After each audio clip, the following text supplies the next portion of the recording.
हूं प्रतीक्षा वर्मा और आप देख रहे हैं इंडिया 24/7 लाइव टीवी। कोरोना से निपटने के लिए घोषित लॉकडाउन के बीच भी हत्याओं का मामला थमने का नाम नहीं ले रहा। राजधानी लखनऊ के गौतमपल्ली थाना क्षेत्र के मल्टीन का पुरवा में एक युवक ने अपने ही दोस्त की चाकू गोदकर हत्या कर दी। पुलिस के मुताबिक दोनों साथ बैठकर शराब पी रहे थे।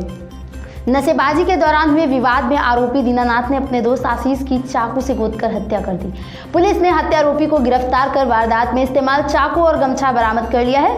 एसीपी हजरतगंज अभय कुमार मिश्रा ने बताया है कि थाना गौतमपल्ली के मल्टीन पुरवा का रहने वाला आशीष सब्जी बेचता था और उसके घर के पास ही रहने वाला दोस्त दीनानाथ यहियागंज में कपड़े की दुकान पर सेल्समैन था। लॉकडाउन से पहले आशीष ने दीनानाथ को एक सोने की नथनी 1300 रुपये में बेची थी। बुधवार देर रात भी दोनों दोस्त साथ बैठकर शराब पी रहे थे। इसी बीच नशे में होने पर दीनानाथ ने आशीष पर नथनी चोरी का आरोप लगाकर बात उगलवाने की कोशिश की और दोनों में विवाद शुरू हो गया। नशे में उल्टा सीधा जवाब देकर आशीष दीनानाथ से भिड़ गया। इस पर दीनानाथ अपने गमछे से आशीष का गला कस दिया और चाकू से गले और सीने में कई बार वार किए, जिससे उसकी मौत हो गई। वहीं उत्तर प्रदेश के प्रयागराज के मांडा थाना क्षेत्र के गांव में एक ही परिवार के 3 सदस्यों की हत्या का मामला सामने आया। पुलिस के अनुसार मांडा थाना क्षेत्र के आंधी गांव में निवासी नंदलाल यादव के घर पर यह हत्या हुई। सूचना मिलने पर मौके पर पहुंची पुलिस ने शव को कब्जे में लेकर पोस्टमार्टम के लिए भेज दिया। मृतकों में 2 महिलाएं और 1 पुरुष शामिल हैं। पुलिस फॉरेंसिक एक्सपर्ट और डॉग स्क्वाड की टीम की मदद से घटनास्थल की जांच कर रही है। इस वारदात को किसने और क्यों अंजाम दिया, इसका खुलासा अभी भी नहीं हो पाया है। बता दें कि घटना बुधवार गुरुवार की दरमियानी रात की है। जैसे ही गुरुवार सुबह ग्रामीणों को इसकी सूचना मिली, गांव में सनसनी फैल गई। वहीं एक ही परिवार के 3 सदस्यों की हत्या से गांव में दहशत का माहौल है। फिलहाल पुलिस घटना की जांच पड़ताल में जुटी है। घटना प्रयागराज के मांडा थाना क्षेत्र के आंधी गांव की है। वहीं गुमला जिले के सदर थाना क्षेत्र के वृंदा महुआ टोली में पीएलएफआई एरिया कमांडर को गांव की एक महिला ने मौत के घाट उतार दिया। बसंत गोप अपने साथियों के साथ मंगलवार रात को महिला के घर आया था, लेकिन वह परिवार वालों पर हमला करता। उससे पहले महिला ने हिम्मत दिखाते हुए टांगी से उस पर हमला कर दिया। इस हमले में बसंत गोप गंभीर रूप से घायल हो गया। घायल एरिया कमांडर को लेकर उसके साथी जंगल में भाग गए, जहां से पुलिस ने बुधवार को उसकी लाश बरामद की। वहीं एसपी जनार्दन ने बताया है कि पुलिस पूरे मामले की छानबीन कर रही है। बता दें कि घटनास्थल पर पहुंचे सदर थाना प्रभारी शंकर ठाकुर ने बताया है कि ग्रामीणों ने शव को पहचान लिया है।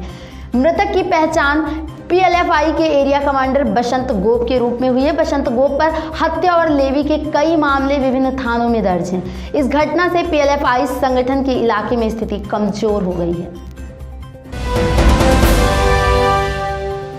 दबंगों ने पार की हैवानियत की हद। 9 महीने की मासूम की उंगलियों से उखाड़ लिया नाखून।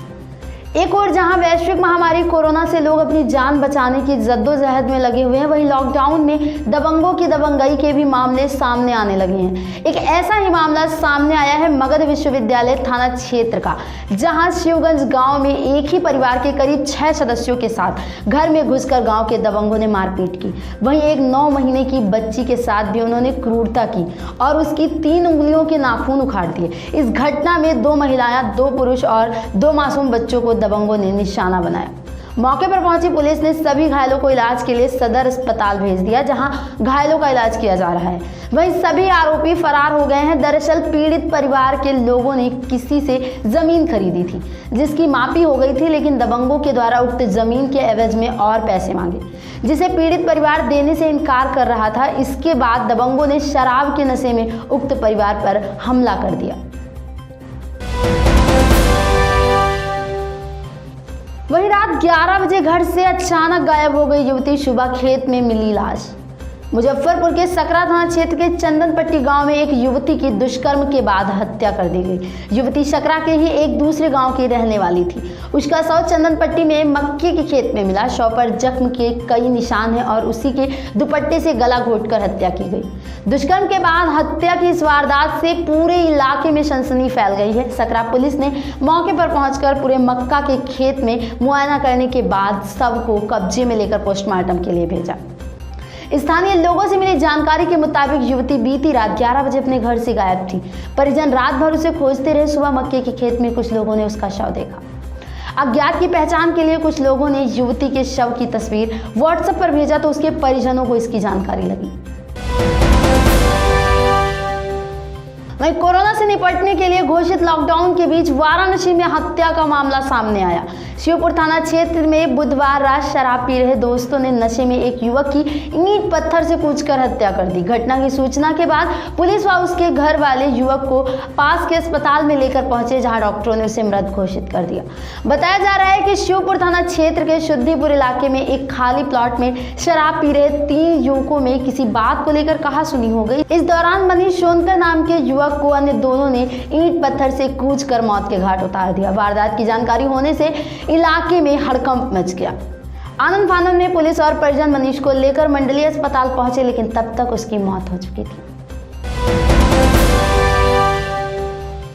तेज जुर्म और अपराध से जुड़ी कुछ खास घटनाएं, आगे की तमाम बड़ी खबरों के लिए जुड़े रहिए और देखते रहिए इंडिया 24/7 लाइव टीवी। नमस्कार।